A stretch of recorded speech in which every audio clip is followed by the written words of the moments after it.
Bonjour ou bonsoir, amis de Pépitor. On se retrouve toutes les semaines pour parler un peu des cryptos. On va débriefer un peu ce qui s'est passé sur le Bitcoin, l'Ethereum et quelques autres altcoins cette semaine. On va voir si la hausse qu'on avait un peu commencé à envisager la semaine dernière avec les points hauts et les résistances qu'on avait définies, voir si les scénarios ont marché ou pas. On perd pas de temps, on passe tout de suite sur les graphes. Comme d'habitude, nous allons commencer par le Bitcoin. Donc le Bitcoin en semaine, petit rappel qui fait jamais de mal. Donc premier bull run, première poussée jusqu'en décembre 2017 qui nous a donné un point vers les 20 000 euros qui était très important, qu'on a ensuite retouché 3 ans après en décembre 2020 et le dépassement de ce point, de ce support résistance à 20 000 a permis au cours du Bitcoin d'être multiplié par 3 entre décembre et le mois d'avril. Dans cette montée, rapidement, on a eu trois pauses en fait. Une première pause sur les 41 000 qu'on est en train de retravailler maintenant. On en reparlera quand on viendra débriefer un peu la bougie de cette semaine. On a fait une consolidation sur les 30 000 points qu'on a retravaillé longtemps entre le mois de mai et le mois de juillet de cette année. Et enfin, la troisième zone à surveiller, c'est la zone supérieure, on dira la zone des 60 000. On est venu bloquer sur cette zone entre février et mai 2021. On l'a méché une fois pour faire un plus haut. Et ensuite, lors du rebond sur la zone inférieure, on est venu dépasser les derniers plus hauts, mais on est toujours bloqué sur cette zone. Donc vraiment, les bitcoins, il y a quatre zones à identifier. Les 20 000 qui est vraiment la résistance très très long terme. Ensuite, trois zones, la zone des 60, la zone haute, la zone basse des 28-30 000 et la zone intermédiaire des 45 000 dollars, pardon. Voilà, donc depuis novembre 2021, grosse chute où le Bitcoin a été divisé par 3. On est passé de 70 000 au point bas à 32 000 il y a 2 semaines. Comme on peut voir sur le graphe weekly, belle bougie de retournement ici, une étoile du matin, une grosse bougie rouge suivie d'un marteau inversé ici et une autre bougie verte, une autre grosse bougie verte.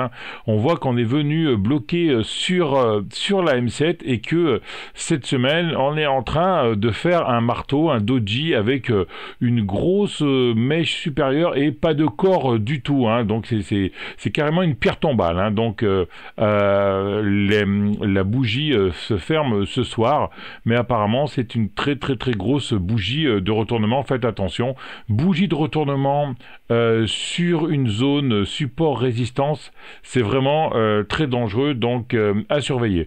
On va décortiquer un peu ça en daily pour voir un peu ce que cette paire tombale nous a réservé cette semaine. Donc en daily, on voit qu'on avait toujours cette trendline baissière ici qui était devenue résistance puis support. La dernière fois qu'on l'a touché, on a fortement rebondi dessus. On a ensuite fait un breakout sur une autre trendline en joignant 3 plus hauts. Ici on avait un trendline, beau breakout avec une belle bougie verte, et on était là la semaine dernière. On a commencé à prendre la bolle et là je vous disais, surveillez ce niveau des 45 000 points, 45 000 points qui était un niveau qui a été travaillé pendant tout le mois de décembre et une partie du mois de janvier, qui était le bas du range, si vous vous souvenez, le bas du range que les prix ont marqué pendant tout le mois de décembre. Voilà, c'était un range qui allait entre 45 et 51 000. Donc, une première presque touchette ici le 8 février, retouchette ici le 10 février sur cette résistance, et tout de suite le cours a vraiment été repoussé vers le bas. Une bougie de retournement ici et des bougies d'incertitude ici, deux bougies, deux doji consécutifs d'incertitude. On est en train de travailler la zone des 40 000 points. Voilà, je la mets en surbrillance, la zone des 40 000 points qui était, rappelez-vous, c'était la zone du premier refus de franchissement lors du début du bull run en janvier 2021. Donc c'était une zone qu'on avait identifiée en janvier 2021, qui avait joué son rôle lors de la consolidation de la deuxième vague de fin d'année dernière, et qui là est en train, on a bien méché cette semaine dessus. Et là, on est en plein dedans, hein. Donc vraiment une zone d'incertitude, hein. Je remets cette zone en transparence pour pouvoir avoir un graphique plus clair. Et là, on avait fait un T1, T2, T3 hors bol. Je vous remets à la vidéo que j'avais fait sur comment trader avec les bandes de Bollinger. Et là, la M7 devient horizontale, la M20 devient horizontale. Là, on avait croisement M7, M20 qui a vraiment catapulté les cours vers le dernier support qui est devenu résistance ici. Cette résistance ici, en fait, m'a servi à rien. Elle a été travaillée, on l'a méchée, on n'a jamais réussi à fermer dessus, mais enfin, je préfère regarder la résistance supérieure là aux 45 000 points qui vraiment, elle est très très forte. Le franchissement de ces 45 000 points pourrait nous emmener vers le haut du range à 52 000 points et 52 000 $, pardon. Et attention au franchissement de la M200 qui elle est plate. Mais bon, la M200, comme vous le savez, pour les trend followers, c'est un indicateur de tendance, hein. Quand on est dessous, on est baissier. Quand on est au-dessus, c'est haussier. Donc pour l'instant, tendance haussière en retournement ici au niveau du retracement de la dernière grosse vague de descente, on voit qu'on a passé les 0,618. Donc là, la descente a été entièrement consolidée. On peut repartir donc sur une zone de baisse, voire sur une zone de hausse. Donc là, vraiment, incertitude en ce moment dans cette zone pour le Bitcoin. Cette semaine, par rapport aux autres semaines, je vais vraiment pas me mouiller, hein. Parce que là, on sait vraiment pas ce que peut faire le Bitcoin, hein. Il y avait une grosse chute, on avait bien identifié le point bas, on avait dit que si ça rebondissait ici, il fallait casser cette trendline. Ça l'a bien fait. Pouvait être un retournement, mais vraiment le retournement se fera au franchissement de ces 45 000. Donc moi personnellement, tant qu'on passe pas ces 45 000, on est baissier sur le Bitcoin. Et là, comme on n'a pas passé les 45 000, on est donc baissier. Donc pour moi, double bottom, double top, refus de franchissement d'une résistance importante, on devrait repartir vers le bas.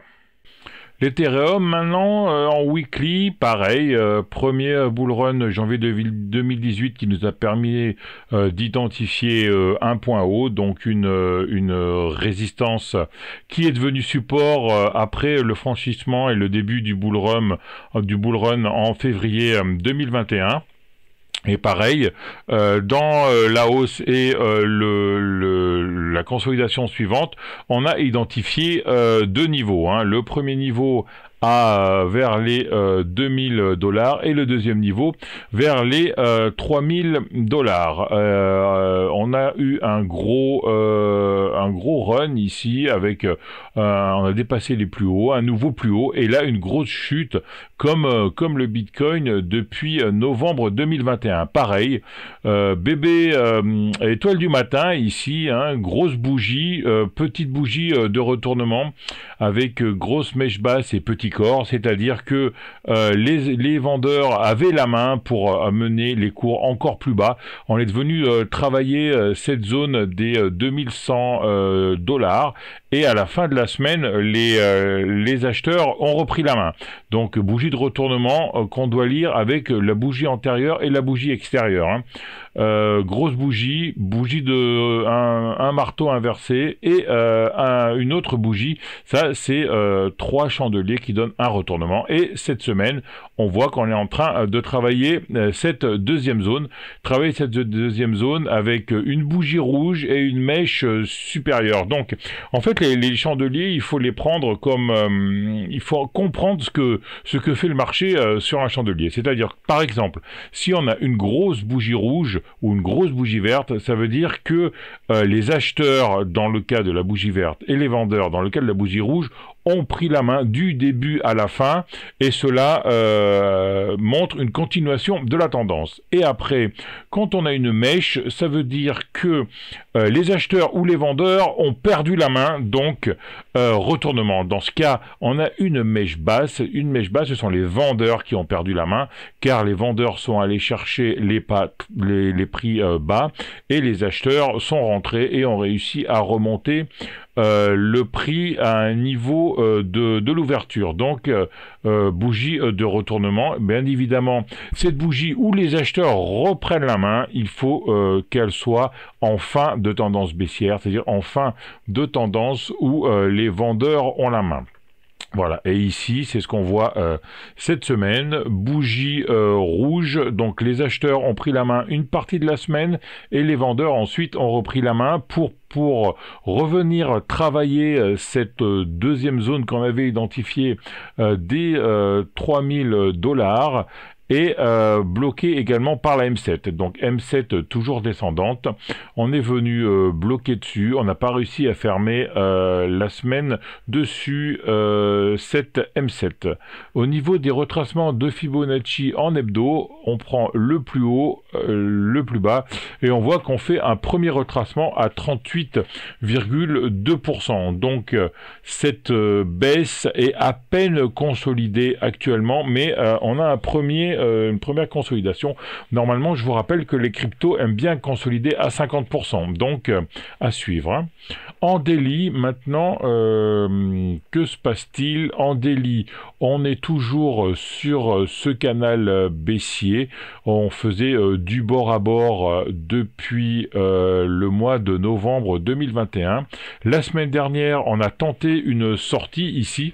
Il fallait s'attendre à un pullback, ça a été fait, pullback, et on réintègre ce canal baissier. Hein. Donc on a une trendline, le haut du canal baissier ici, qu'il faudrait vraiment passer en couture et confirmer ensuite pour pouvoir retrouver une tendance haussière. Et on revient taquiner les points... Au niveau des bandes de Bollinger, on voit que la M7 devient baissière et que la M20 est haussière. On va voir si la M20 retient le cours ici. Les bandes sont pratiquement horizontales, donc possible dérive latérale. On va probablement travailler ces niveaux entre les 3000 et 3300 $ pendant peut-être pas mal de temps, hein, parce qu'on a fait une grosse descente ici. À suivre, hein, on est toujours sous la M200, donc tendance baissière.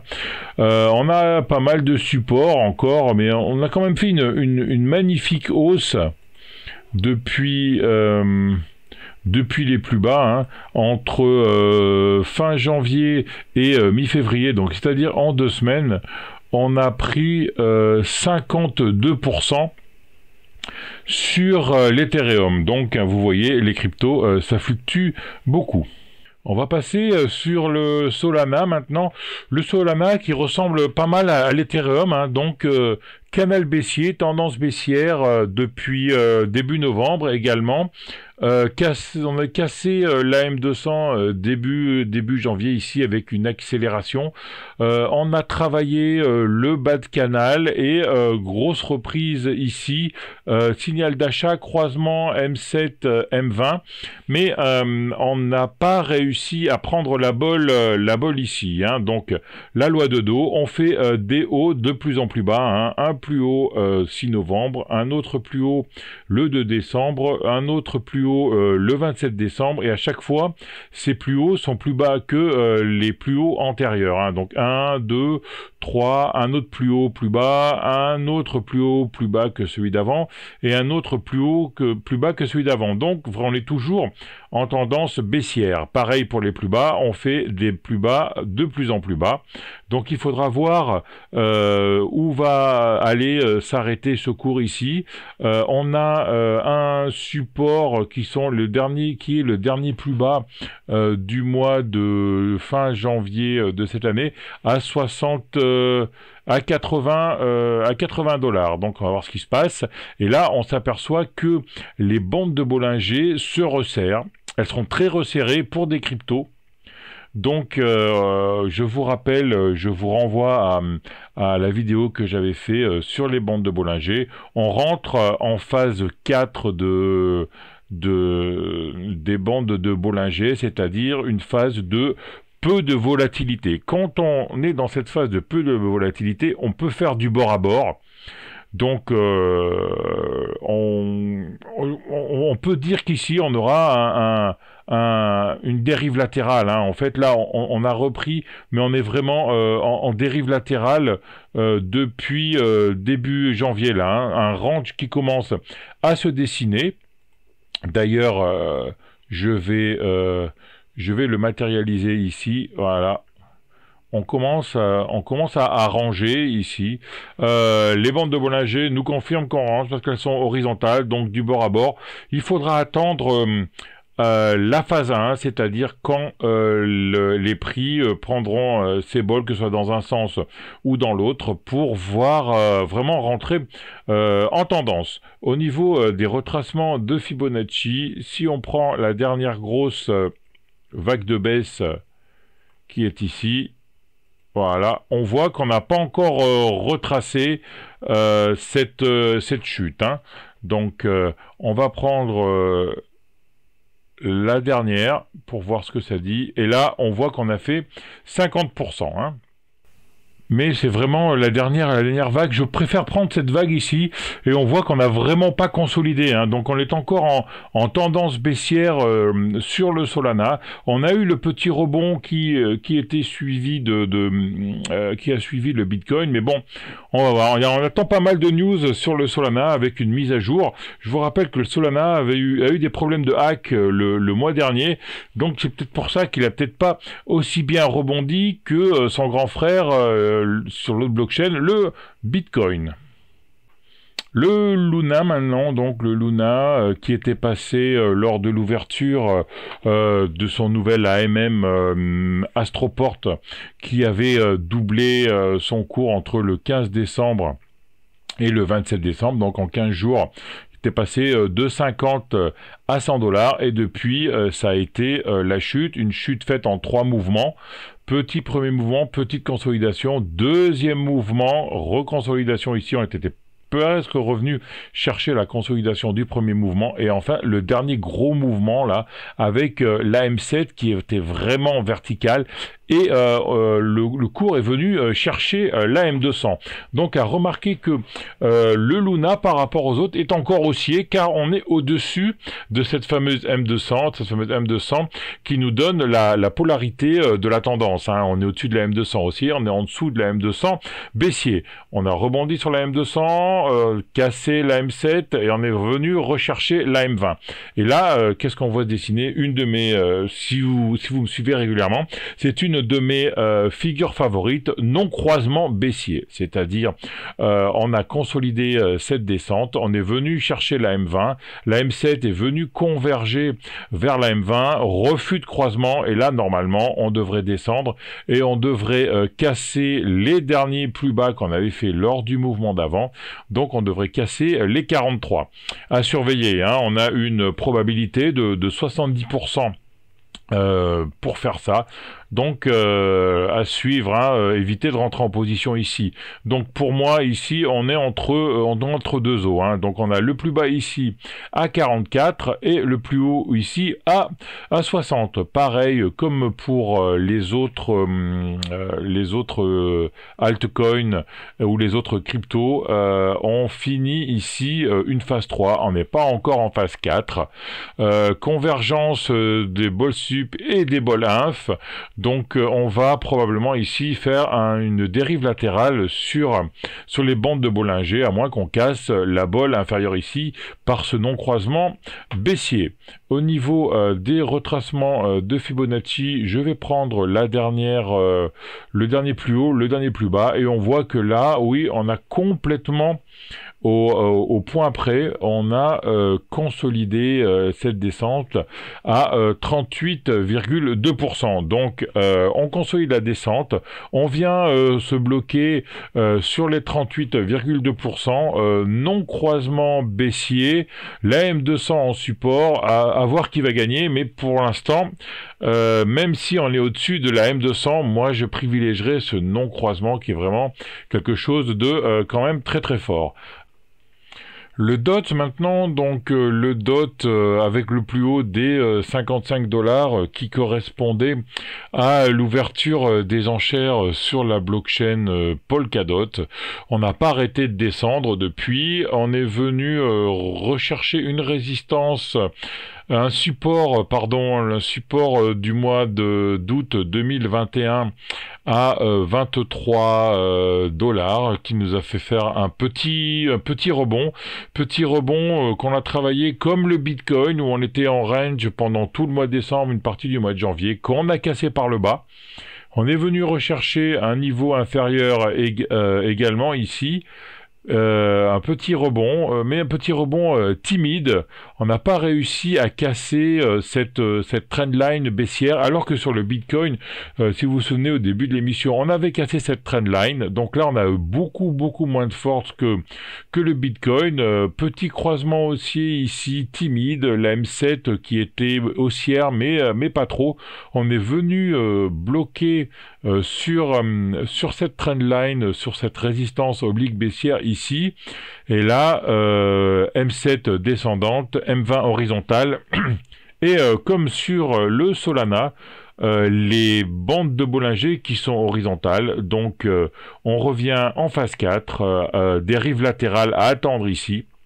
Donc on regarde bien quand on est dans le tube comme ça, c'est sortie haussière avec de la volatilité quand on casse la bolle supérieure, donc quand on casse les 23 $, et cassure de la bolle inférieure avec de la volatilité à 17 $. Entre-temps, pourquoi pas chercher à faire peut-être du bord à bord entre les deux bols, à vous de voir, mais bon là on est vraiment neutre sur ce DOT, hein, depuis début janvier, donc depuis un mois, on fait une dérive latérale en range entre 16 $ et 23 $. La semaine dernière, je vous disais de faire attention à cette borne basse du range qu'on avait connue fin décembre, début janvier, à 23,5 $, et on voit, on est venu toucher, comme le Bitcoin, on est venu toucher le bas de ce range et on est parti vers le bas, hein. Vous voyez, c'est quand même bizarre, hein, parce que pareil, les amplitudes sont différentes entre les différentes cryptos, mais on voit certaines analogies, c'est-à-dire le Bitcoin a cassé beaucoup plus violemment que le DOT, et il est venu rechercher le bas de range travaillé pendant le mois de décembre, comme le DOT, hein, mais bon. avec beaucoup plus d'amplitude pour le Bitcoin que pour le DOT. Maintenant, on va passer sur l'Atom. L'Atom, je vous en avais parlé la semaine dernière. C'était l'une des seules cryptos que je vous présentais avec le fantôme qui était encore haussier car au-dessus de la M20 et au-dessus d'une trendline haussière ici qu'on a travaillé sur le mois de décembre et là qu'on est en train de retravailler. Hein. Donc j'ai pris le bas du canal primaire, on va dire, où on est venu faire des excès baissiers 3 fois, en juillet, en décembre, et là actuellement. Et après, j'ai pris les mèches, c'est-à-dire en prenant les excès baissiers et on voit qu'on a un bas de canal secondaire, on dira. Donc là, on a une zone de résistance sur un support oblique haussier ici qu'on est en train de travailler sur fin janvier, ce qui a arrêté la chute des cours à partir des 44 et là on revient retravailler ici. Je connais pas mal de traders qui surveillent les 26, qui payent les 26 à chaque fois, mais là ça fait quand même un support de 26 qui a été travaillé 4 fois. Faites attention pour voir, il pourrait très bien casser quand même actuellement. Hein. Donc on identifie très bien une résistance supérieure à 44 et cette résistance qui est travaillée à 26 sur un troisième support. Les supports, c'est un peu comme une planche de Kevlar. Hein. Plus on tape dessus, plus ce support devient faible. Donc attention, hein, on l'avait travaillé ici en novembre, on l'avait retravaillé ici. Je vais d'ailleurs l'afficher, voilà. On va afficher ce support des 25-26. Hein. On l'avait travaillé ici en novembre, retravaillé fin novembre, retravaillé ici en décembre, retravaillé ici début février. Donc voir si ce support tient actuellement. Les bandes de Bollinger descendantes, hein, donc tendance baissière, et là croisement baissier. Hein. Donc on est venu rebondir, on est venu rechercher la M20, on a méché la M20 comme font souvent les cryptos qui aiment bien mécher avec la volatilité. Et non croisement baissier ici, cassure de M200, la M7 verticale vers le bas, la M20 verticale vers le bas. On va voir si ça tient, mais ça sent pas bon. On verra ça la semaine prochaine. Et si on casse les 25, on viendra rechercher les 20 qu'on avait travaillé mi-décembre 2021. Deuxième crypto haussière que je vous présente régulièrement, c'est le fantôme. Donc on a vraiment, on voit le canal haussier ici. On voit qu'actuellement on vient travailler ce canal haussier ici et la M200 en soutien dessous. Hein, attention. La M7 et la M20 deviennent baissières. Un petit croisement baissier ici. Les Bollinger sont horizontales. Attention, si jamais le cours ici ne rebondit pas pour aller rejoindre la bolle supérieure, on pourrait faire un T1 et là ce serait vraiment une attaque baissière. Hein. Dès qu'on prend le T1, attaque baissière, la M200, on verra si elle tiendra. Elle tient depuis décembre 2021 et si on casse la M200, là on pourra aller rechercher plus bas les 1,15, donc 1,89, 1,15. Si on casse la M200 et on prend la bolle inférieure ici, hein, apparemment c'est ce qu'on pourrait attendre avec quand on voit la M7 descendante et la M20 descendante. Et on finit avec le AVAX, donc le AVAX qu'on suit depuis la fin de l'année dernière.